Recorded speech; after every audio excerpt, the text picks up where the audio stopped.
ते सावली कशी काय आली ऑफिसला? तू मला कधी सांगितलंस की तिला ऑफिसला पोचू द्यायचं नाहीये ते? स्मार्ट. बरोबर आहे तुझं. मी सांगितलं नाही तुला, पण मला वाटलं होतं तुला तुझी जबाबदारी कळेल आणि पार पाडशील तू, पण नाही केलंस तसं. ती रिस्पॉन्सिबल मी आहेच. मला हे असं कोड्यात बोलणं नाही आवडत. सरळ सांगते. ओके. ताराला मी सांगितलेलं की त्या मूर्ख मुलीला ऑफिसला पोचू द्यायचं नाही, तिला काहीही करून अडव.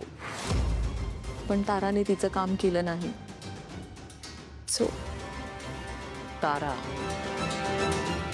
ऐश्वर्या तुला माहिती आहे माझी कामं मी स्वतः करते, किंवा काम पूर्ण होईपर्यंत तिकडनं हालत नाही. तुझं काम तू दुसऱ्याला सांगितलंस ना, हीच चूक झाली तुझी.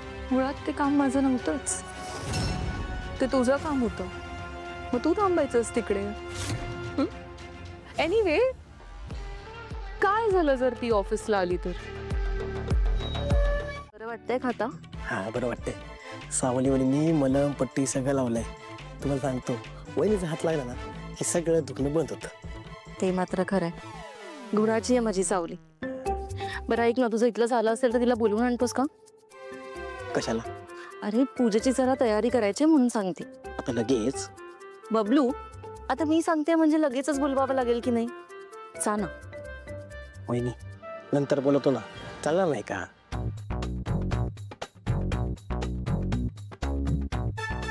बबलू, हा काय काय होतंय? नाही म्हणजे गेले काही दिवस बघते तू वेगळाच वागतोस. काय झालंय? वहिनी बरोबर आहे, खरंच मी बदललोय.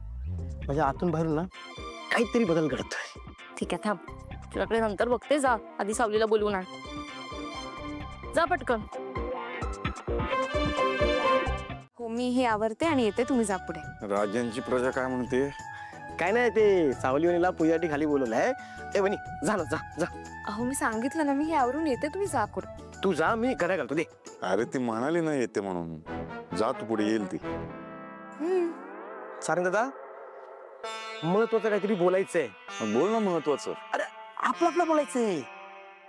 आपलं आपलं आपल्यात बोलू शकतोस तू, बोल. ठीक आहे सारंग दादा, जी गोष्ट ज्या व्यक्तीला कळायला नको होती तीच गोष्ट त्या व्यक्तीला कळली आहे. तुला काय कळलं? मला पण काय कळलं नाही. तू कळेल असं बोल. मी निघतो, तुम्हाला दोघांना कधी यायचं ना तेव्हा या. हा काय म्हणायचं होतं याला? जी गोष्ट ज्या व्यक्तीला कळायला नको होती ती गोष्ट त्या व्यक्तीला कळली. म्हणजे तेच की, जी गोष्ट त्या व्यक्तीला कळायला नको होती ती गोष्ट त्या व्यक्तीला कळली. पण चांगली गोष्ट आहे ना, त्या व्यक्तीला ती गोष्ट कळली आहे. पण त्या व्यक्तीला कळल्यानंतर काय होणार आहे? ते नाही कळलं मला ना. बबलू दादांचं कधी कधी कळतच नाही, काही बोलत असतात.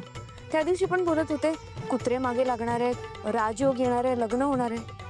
काहीच कळत नाही सारंग सर. असू दे, सोड, तू मनावर नको घेऊ. बरं तुम्ही आवरून खाली या, मी जाते पूजेला.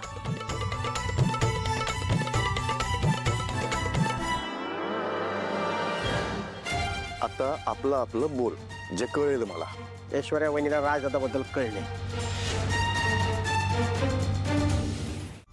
वाव, हे सगळं किती छान आहे. मला ऍक्च्युली या सगळ्याची सवय नाही, म्हणजे मुळातच मी असं घरगुती वातावरण ह्या आधी कधीच पाहिलं नाहीये. मला खूप छान वाटतंय सगळ्यांबरोबर असं सण साजरा करायला.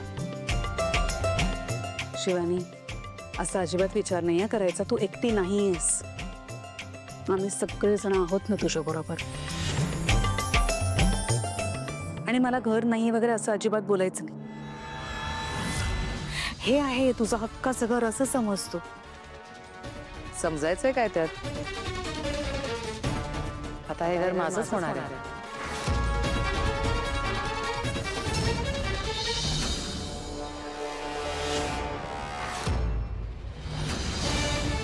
काय? Just kidding, look at your face.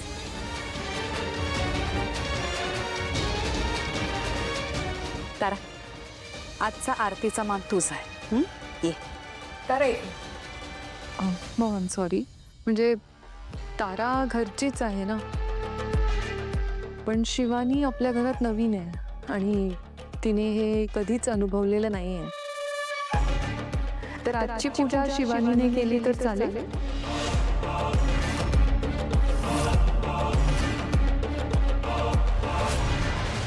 नाही ऐश्वर्या, घरच्या देवीची पूजा बाहेरच्यांनी का करायची?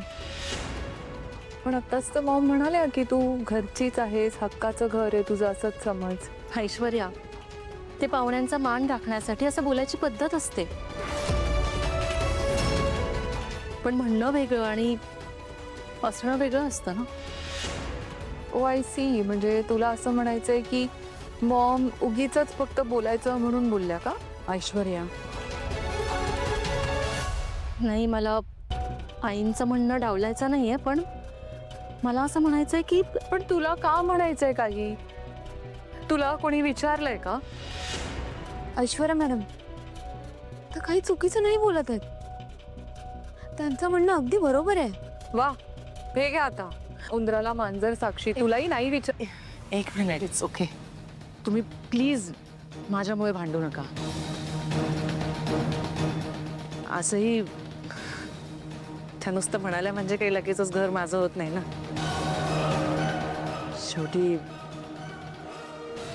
परकी ती परकीच असणार आहे.